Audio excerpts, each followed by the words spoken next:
बच्चों, जब कैपेसिटर की प्लेट्स के बीच डाइलेक्ट्रिक्स सीरीज में डाल दें तो कैपेसिटेंस कितना हो जाएगा, और पैरेलल में अगर इंसर्ट करें डाइलेक्ट्रिक्स की स्लैब्स को तो कैपेसिटेंस किस प्रकार मॉडिफाई होगा, वो तो हमने लर्न कर लिया। कई बार ऐसा भी होगा कि कैपेसिटर प्लेट्स के बीच जो डाइलेक्ट्रिक्स इंसर्ट होंगे वो कुछ मिक्स तरीके से इंसर्ट होंगे।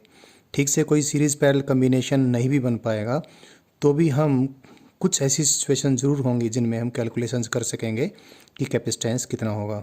जैसे एक एग्जांपल है, एक पैरेलल प्लेट कैपेसिटर है।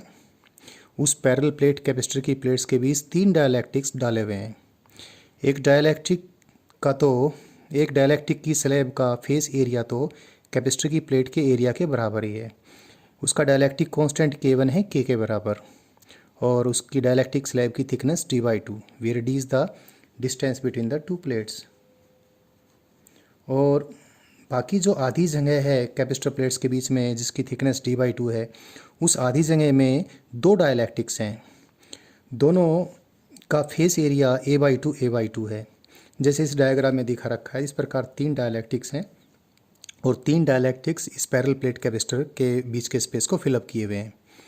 ऊपर वाले डाइलेक्ट्रिक का आधे स्पेस में जो ऊपर वाला डाइलेक्ट्रिक है, इसका जो डाइलेक्ट्रिक कांस्टेंट है वो K/4 है, वेयर K इज़ K1। और जो नीचे वाला डाइलेक्ट्रिक है सपोज, इसका डाइलेक्ट्रिक कांस्टेंट K/2 है। अब देखते हैं हम इस कैपेसिटर का कैपेसिटेंस कैसे निकालें।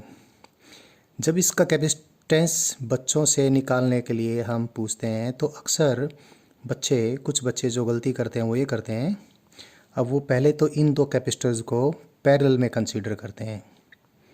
आई रिपीट, बच्चे जो गलत करते हैं वो बता रहा हूँ। इन 2 को पैरेलल में कंसीडर कर लेंगे, फिर इनका जो पैरेलल कम्बिनेशन बनेगा उसको इसके साथ सीरीज़ में कंसीडर कर लेंगे। ये बिल्कुल गलत है। ये कोई मेटल फॉयल नहीं है। ये अगर मेटल फॉयल होती तो ऐसी स्थिति में ये दो कैपेसिटर्स होते अलग से, ये कोई अलग से कोई कैपेसिटर होता, फिर ये दोनों आपस में पैरेलल होते और वो पैरेलल कम्बिनेशन का इसके साथ सीरीज कम्बिनेशन जैसी कोई बात होती तो होता। But there is not a metallic foil. ये कोई मेटेलिक फॉयल नहीं है।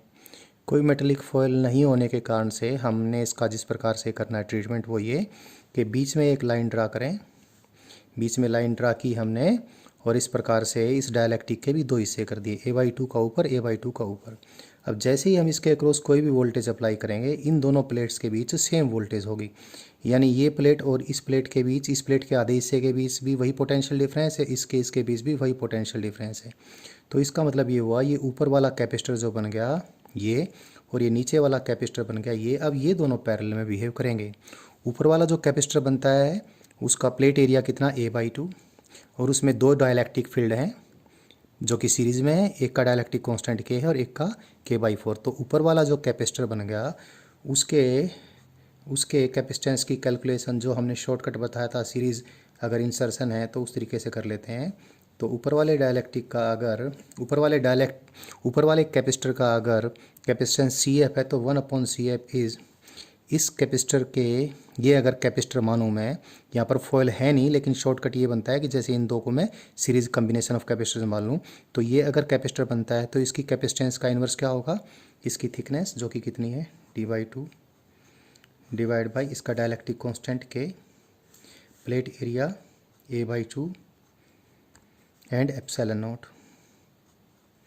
प्लस इसके कैपेसिटेंस का इन्वर्स, इसकी थिकनेस है again D/2 divide by dielectric constant जो कि K/4 है, प्लेट एरिया जो कि A/2 है and ε0। This is equal to D divide by K A ε0 and plus 4D divide by K A ε0। So we get it is equal to 5D divide by K A ε0। This implies C up is equal to K A ε0 divide by 5D। अब जो नीचे वाला capacitor बन गया उसके capacitance का inverse C down में ऐसे लिख देता हूँ। दिस इज इक्वल टू इस कैपेसिटर का कैपेसिटेंस का inverse D/2 divide by K A/2 ε0 plus ये जो कैपेसिटर है इसका कैपेसिटेंस का इन्वर्स, अब कैपेसिटर है नहीं मतलब इसको कैपेसिटर में सपोज करूँ तो d/2 upon k/2 a/2 epsilon nought, so it is d divide by k a epsilon not plus 2d divide by k a epsilon not, so we get C down is equal to K A epsilon naught divided by 3D। तो अब ये नीचे वाला जो capacitor बन गया इसका capacitance है इतना, और ऊपर वाला जो कैपेसिटर बन गया इसका कैपेसिटेंस है इतना, और ये दोनों पैरेलल में हैं ही। तो जिस कैपेसिटर का जो कैपेसिटेंस होगा इसको मैं ऐसे इवेलुएट करूँगा,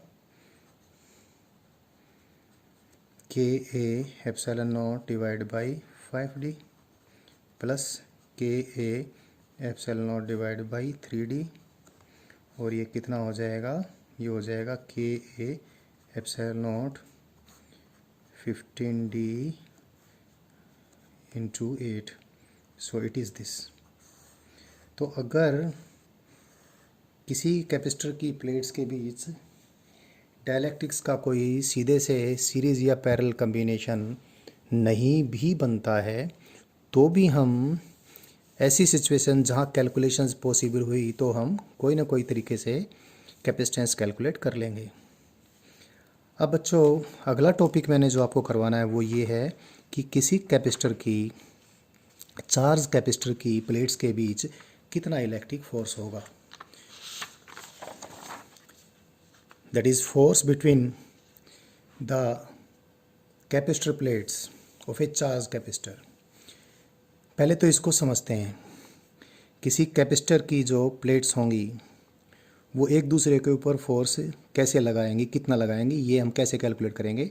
एक प्लेट, मैं किसी चार्ज कैपेसिटर की बात कर रहा हूँ, कोई एक प्लेट दूसरी प्लेट की जो पोजीशन है, दूसरी प्लेट की पोजीशन पे जितनी इलेक्ट्रिक फील्ड बनाएगी तो उस इलेक्ट्रिक फील्ड में दूसरी प्लेट का चार्ज अपने ऊपर इलेक्ट्रिक फोर्स, अपने ऊपर जो इलेक्ट्रिक फोर्स फील करेगा वो हमने इवेलुएट करना है।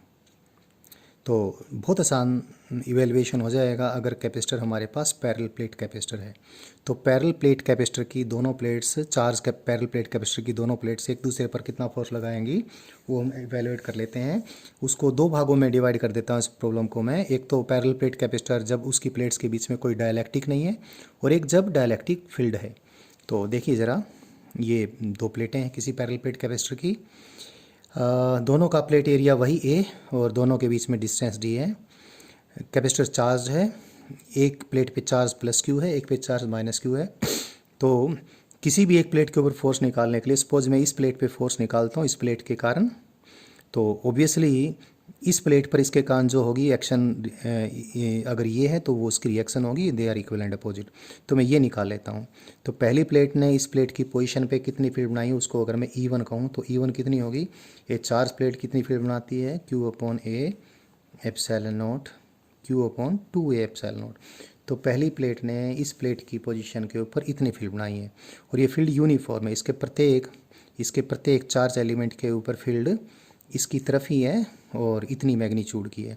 तो ये पूरी प्लेट जो नेगेटिव प्लेट है जो फोर्स महसूस करेगी उसको, सपोज इसको मैं प्लेट नंबर 2 बोल दूँ, इसको मैं प्लेट नंबर बोल दूँ, तो इसको मैं कहूँगा F21।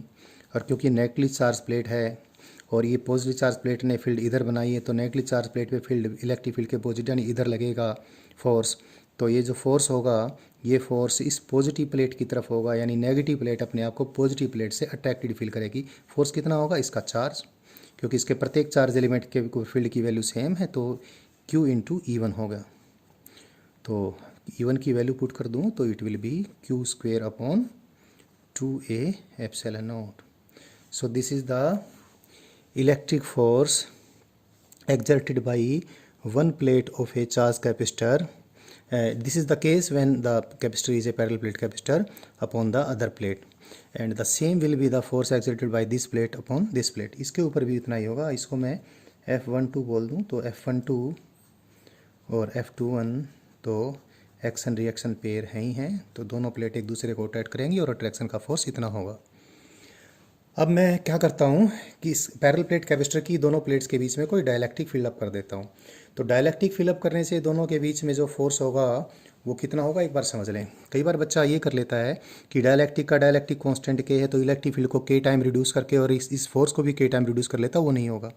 देखिए ज़रा, इस प्लेट के ऊपर इस प्लेट ने कितना फोर्स लगाया है ये मैंने निकालना है। तो या फिर मैं ये कहूँ इसके ऊपर रिजल्टेंट फोर्स ही मैंने देखना है। जो भी सिचुएशन है, इस सिचुएशन में इस प्लेट के ऊपर कुल इलेक्ट्रिक फोर्स कितना होगा ये मैंने देखना है। तो मैंने ये देखना है इस प्लेट के ऊपर कितनी इलेक्ट्रिक फील्ड है। इस प्लेट के ऊपर जो इलेक्ट्रिक फील्ड है उसको मैं E1 बोल दूँ। E1 अब किसके कारण से होगी, इस चार्ज के कारण, तो वो उतनी होगी Q/2A एप्सिलॉन नॉट। और ये पोलराइजेशन चार्ज, ये नेगेटिव पोलराइजेशन चार्ज यहाँ पर फील्ड बनाएगा किधर, अपनी तरफ। और ये positive charge polarisation charge field किधर बनाएगा, अपने से वे। अगर मैं फील्ड की इस डायरेक्शन को पॉजिटिव लेता हूँ तो नेगेटिव पोलराइजेशन चार्ज यहाँ पर कितनी फील्ड बनाएगा, पॉजिटिव फील्ड बनाएगा, क्योंकि डायरेक्शन के लिए पॉजिटिव नेगेटिव साइन का मैंने प्रयोग किया है। Q/2A epsilon not.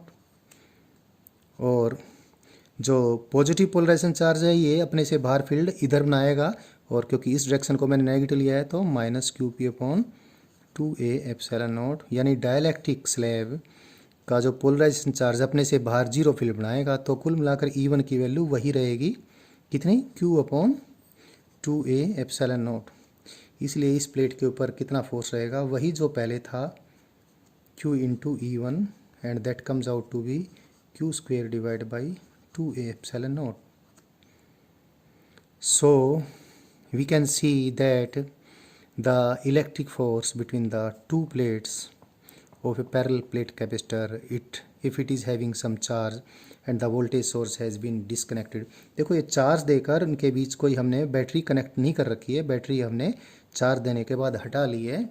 तो अब चार्ज एक पे Q है, एक पे -Q है, तो दोनों प्लेट्स के बीच इतना फोर्स है, चाहे दोनों के प्लेट्स के बीच डाइलेक्ट्रिक हो चाहे ना हो।